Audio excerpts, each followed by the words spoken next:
Today, what Sam Altman's firing from OpenAI means for professional users of artificial intelligence, and specifically the ChatGPT tools.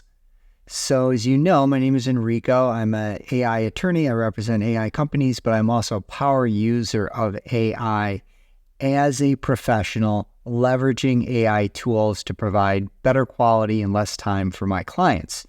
And I've got several thousand people who follow me and these videos, which I know I haven't done one in a while. We'll get to that in a minute. And so I wanted to talk today about this earth-shattering, historic, unprecedented news about Sam Altman last Friday being fired by the board of OpenAI in what was really a coup by his one of his founding members. Ela Suscover is the chief data scientist for OpenAI. He's the brains behind the operation. Sam Altman is the CEO. Sam is the face of the company. But Ela is by far and away the heart and soul of the technology that is the large language model, machine learning, AI tool that has been launched by OpenAI and iterated on as 3.5, and now 4 and 4 Turbo. So this is interesting because Ela is the person that got Sam out, from what we can tell. And now there's drama because Ela realizes he may have just killed one of the most important companies in the history of mankind, is asking for Sam to come back, is apologizing for essentially a coup against Sam. And of course, what happened over the weekend is virtually the entire company decided that they were going with Sam, leaving OpenAI with basically no talent. And then even more crazy, well, we'll get to that in a minute. So today, I'm going to do a couple of things. We're going to recap a little bit of the history, just in case you haven't been following the course of events. And then we're going to talk about something that I've been talking about since March of this year, about what should you be doing as a professional user of artificial intelligence tools in order to 10x your game and your company's game, your business's game. And my advice today is no different than it's been all along. And it turns out that, at least as of today, I'm more right than I was even last week. So we're going to recap the million-dollar question, which is, if you are a professional looking to leverage AI, if you are a company looking to bring AI tools to bear on your business, what should you be doing? What should you not be doing? And so we'll get to that a little bit later in this video.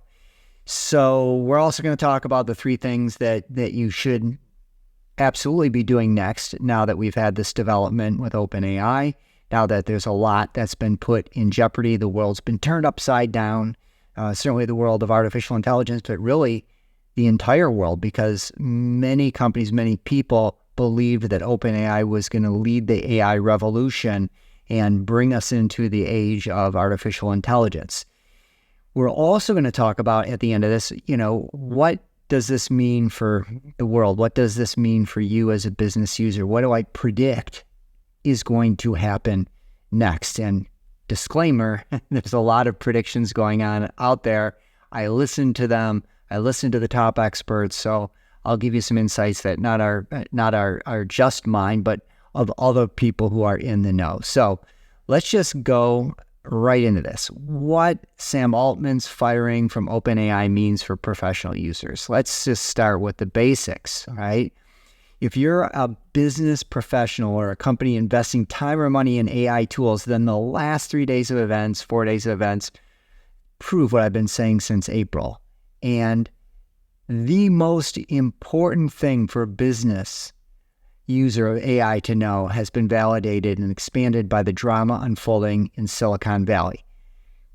What is the background here? All right, so before really getting into what I'm sure you're here for, which is what should you do next, let's just talk a little bit about how we got to today, how we got to Monday, November 20th at 7:20 p.m. Eastern Standard Time. So just to recap briefly, we're not going to get into the weeds here, but Sam Altman was ousted from OpenAI by the board They indicated that they had no confidence in him, that they didn't believe that he had been forthright with the board. Everyone thought, well, it must be something more than that, right? He had maybe some outside interests with some foreign companies. Maybe he was monetizing his expertise in some other way outside of OpenAI. Whatever it happens to be, none of those things could possibly justify what actually happened here, which is potentially the destruction of a company. So it was certainly a rift over something that may have had to do with AI safety, which would be Ela's concern as the academic non-business person who is always erring on the side of caution with AI. Don't release any new tools. We just had the OpenAI Dev Day in which these GPT agents were released onto the world. We'll do more on that in a future video. Regardless, there was certainly some controversy, I'm sure, internally with regards to monetizing ChatGPT in such an overt way, given its nonprofit, altruistic nature, which was supposed to be mankind first, profit second. And as we started to get further down the line, Ela certainly had a much more cautious approach as the scientist, and from my point of view, a pretty big ego than Sam Altman had, which was to try and bring in money so that they continue to grow this tool, release things onto the world, and hope for the best, right? So there's also another founder. His name is Greg Brockman, and his role was as former president of OpenAI. So as soon as Sam got fired, he quit. He resigned in protest. And then, of course, lots of other people indicated that they were resigning, and even behind the scenes, indicating that they were going to also resign in support of Sam Altman. So you can see, just even at this point in the story, when you lose all your talent, especially in California, which doesn't have non-compete agreements, you may be done as a result of this kind of corporate action. And there's reasons why the board of directors who had no interest in OpenAI, who are independent, who are supposed to be protecting the nonprofits' interest, may have been the fatal flaw in all this, that they didn't operate as a normal board and therefore didn't consider the things that most capitalist, venture capital-driven board of directors would certainly have considered before taking this kind of really insane action against a very popular face of the company. So there's certainly a lot of displeasure now. There was quickly an announcement that Microsoft, which is a 49% owner of OpenAI's for-profit LLC, was going to be hiring Sam Altman. And then, of course, Greg would be joining him, and then presumably lots of other OpenAI employees. So that was crazy. Microsoft was now going to bring in all of the talent and get access to all the IP of OpenAI, in which is a 49% investor. We're going to circle back on what all that really might mean for Microsoft at the end of this video, so stay tuned. But what's more important, Microsoft's initial investment totaling about $13 billion, or the hundreds of billions it might make off of the chaos that has ensued at OpenAI by simply taking that team and bringing it in-house. All right, so then there was new leadership brought on at OpenAI, and then even more crazy than the story is right now, you have OpenAI's board backtracking and saying, oops, mulligan, we're going to bring Sam Altman back. And you had Ela Suscover basically apologize on Twitter saying, hey, look, I made a mistake. I don't want anything bad to happen. I want the best for all the employees. And then essentially what happened on Sunday was all of a sudden they're going to bring Sam Altman back. Well, by Monday morning, all of that changed. Microsoft is back in play, and it now appears yet again that Microsoft is going to become the new employer of Sam, and that team is going to move from OpenAI over to Microsoft. So, wow, it's the stuff of movies. You couldn't make this up. In fact, to write what happens next in this story, the apocalyptic aspect of what might happen next, that would be really interesting, right? You can certainly predict some stuff, and just food for thought. A lot of the conspiracy theories going around were things like they built a time machine 15 years from now, they decided they had to send someone back to fire Sam out of OpenAI in order to save us from artificial general intelligence, right?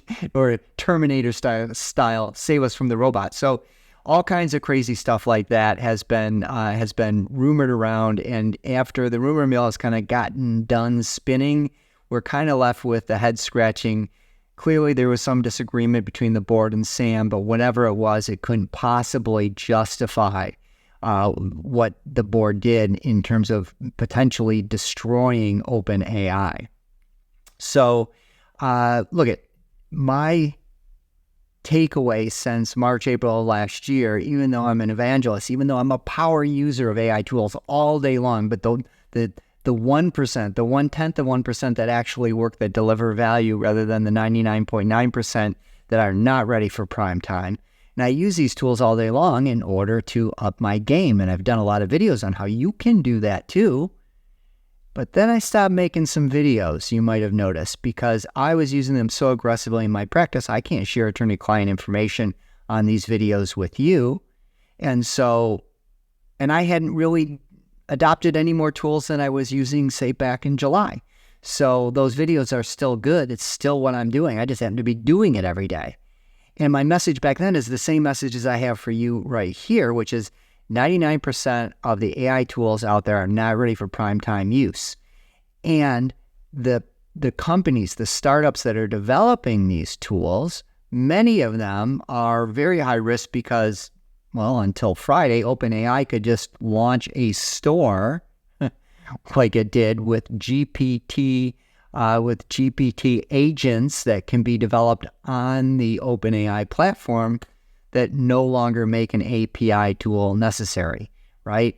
Keep in mind, one of the big fights here between Microsoft, the investor, and OpenAI behind the scenes has been OpenAI wants everyone to go through their website or tie into their API, whereas Microsoft, they just want an AI to be baked into their operating system, into their 365 tools so that it's part of your desktop or virtual desktop experience.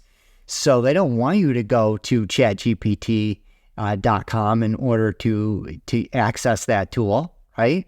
They want you to just live within the Microsoft environment. Well, there's another risk factor, right? And what happened over these last few days may move us closer to Microsoft getting their wish, if in fact OpenAI takes a big step backwards here as they appear to be doing. So they're not ready for prime time. So what should you be doing as a business user? This is a relatively short video. Let's get to the point. Here's what I'm recommending. As an expert in AI tools for professional business users representing AI companies. So if you are one of those users or businesses integrating AI tools, there's a couple of things that are still right there for you and in play. And the first one is the same as the old one, the one I've been evangelizing for many months, which is learn how to use the 1% of business-ready primetime AI tools that are already out there. And what you're going to see is that I use 3 tools, essentially. ChatGPT Plus as a $20 a month user so that I get the security. They don't use my data to train. I can upload confidential information in the system, and it's not being used by ChatGPT in any regard, including it is not used to train its model. And so I use ChatGPT Plus for all kinds of things all day long. We'll get into those in some future videos. I'll find a way to share information with you without divulging too many of my personal secrets and divulging none of my client secrets. The second tool I use is the same one you've heard about, which is Whisper Technology, which is found in the OpenAI Playground, the developer tools. And these are speech-to-text recognition tools. And that's the third one down here, which I use because you can always talk faster than you can type. So I dictate all day long all the things that are in my head, and then I cut and paste those into emails. I cut and paste those into ChatGPT. I cut and paste those into documents. I use it to direct my artificial intelligence assistant as to the next thing to do, how to improve on that thing, all the way to the final work product.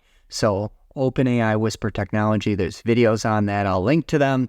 on how you leverage that great tool, which hopefully will remain available. I assume it will. And then there's a variety of AI speech-to-text tools for meetings that you can plug into Google Meet, Zoom, Teams, whatever, that transcribe the entire meeting, the entire call, so that you have a permanent transcript of that conversation, which sounds good? No. Revolutionary. To be able to have a AI-enabled transcript that's near perfect, that identifies every speaker, that you can then run AI on top of for every conversation you ever have, to have a perfect institutional memory, to share that institutional memory with your team, to share it with your clients and customers. It's game-changing. It's revolutionary. It is the most incredible tool that you will ever have. And I can have a conversation 3 months ago with client and have that transcript available and go back and have it say, hey, here's what's happened with the client since then.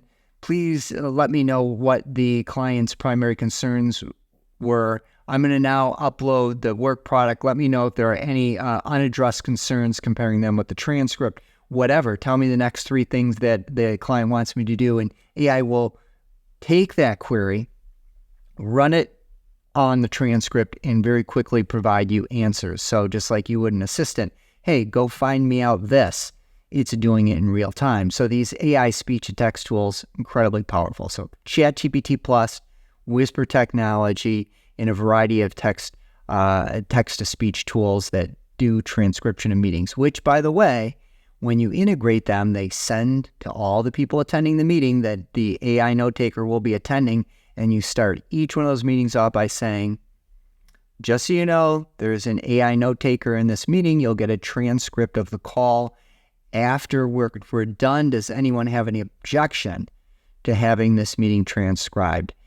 No one objects. They just want to know if they can have the transcript too, and also run the same AI on that transcript. So if you're a client, say, what did Enrico tell me about this? They don't have to read the transcript. It's going to tell you in real time what Enrico said about this. So those are the 3 tools I've been using day in and day out since the last time we spoke.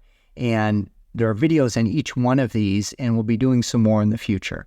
So learn how to use the 1% of business-ready AI tools that are ready for prime time today. If you are a business user or a business integrating AI, that's what you should be doing. That's what you should have been doing before. That's what you should still do in the future. Bank on the fact that in all likelihood, OpenAI and ChatGPT are still going to be there, a month from now, 2 months from now. Whether or not they maintain their lead is another matter. All right, so the second thing you need to do is understand how AI works. In order to be able to leverage this technology tool, to know how to use it and use it effectively, which most people aren't using it the right way at all.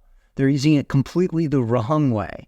And if you've seen my videos, you know I'm constantly talking about you are using this as an AI assistant. You're not having it do your work for you. You're having it assist you in doing your work. There's a big difference. And in order to delegate to an assistant, you have to speak to that assistant in a certain way. And when they bring you work product, you have to be able to give it back to them and say, now refine it this way. No, you didn't do this right. Go back and do it again. Go back and add this. Hey, now I want you to take these next 3 steps. You talk to your AI assistant the exact same way, exactly as though it was a real person. So in order to understand how AI works as a large language model, how it's guessing the next word, that it can't really do great math because math is not words, math is not language, right? It doesn't do case law research because it's not connected to any case law databases. So don't complain that it gets case citations wrong, you idiot. It doesn't have access to case law. Case law is in proprietary databases that Westlaw and Lexis and some of these other people pay to have access to. AI wasn't trained on it. ChatGPT was not trained on it. So of course it's not going to get it right. It's not a hallucination. You're hallucinating if you think that it can do something that it cannot do. Your job is to understand these limitations, and by knowing limitations, you'll be able to get the best use out of the tool. All right. And then the third thing is something that it continues to become more important. Our most trafficked webpage on our website is all about developing an acceptable use policy for AI within your organization. You need to have policies. Everyone's got to know how to use it securely. Everyone needs to know which tools they're allowed to use and not allowed to use. If they're going to use a tool, that tool has to be vetted so that it is approved by the committee that's in charge of vetting the AI tools so that you know it's secure and you're not giving away your proprietary information. So for those people who've been following me in the, I think, nearly 100,000 views of our videos that have already occurred, you know these are the same three things that I've been talking about since April of this year, of 2023, when all of a sudden things exploded. Keep doing these things. It's the same things. And they are just as important today as they were yesterday. And they'll continue to be important even with all the chaos that's going on in the world. All right, so you're a business user, you're a business using AI. Let's circle back on what's going on with OpenAI. What is going to happen next? That's what everyone keeps asking me. Enrico, what's going to happen next? Well, things can change completely tomorrow, right? Sam Altman is still being courted back to OpenAI, who I'm sure is saying, look, we created this together. We changed the world. If you leave, we die. Maybe that's not actually true, but it could get sold off for parts, right? So Sam Altman, I believe, is a person of integrity, and I think that he is struggling right now to decide whether to continue negotiating with Microsoft, even though it's been reported he's going. There's no way the ink's dry on that deal, right? It's still being drafted and negotiated. Or whether or not he saves OpenAI by going back with a new business structure, a new board of directors structure, a new board of directors, right? But no matter what, Microsoft is holding the winning hand here. So even if he goes back, they are still going to get stuff out of this. And if he stays with Microsoft and brings all that intellectual property and people with him, again, doesn't matter which way this thing goes, it certainly seems as though Microsoft wins. For those of you who know me, you know I'm a Mac guy. You know I'm not a Windows guy. I've been using Apple computers forever. I hate Windows. I use Google products, Google Docs, Google Drive, all these different things. When OpenAI came on the scene, as I surveyed the landscape, I had to bite the bullet and decide that I was going to gravitate away from Google products and back into Microsoft 365. Because Microsoft was aligned with OpenAI. Now, Microsoft may actually control OpenAI or take over OpenAI.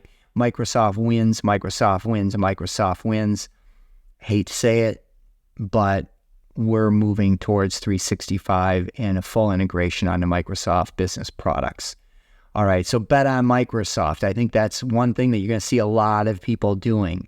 You need to also be aware that even though Sam is the business side, he helped grow the business, OpenAI, to this staggering level that it currently, or at least had achieved as of Friday. But the brains behind the operation in many regards is Ela Suscover. And he is a brilliant scientist. I think he's got a massive ego based on all the many dozens of hours of videos I've watched of him. And I think that ego is what caused him to jump into the mess that he's created here. He had no business background. He's an academic. He's an academic. He is a scientist.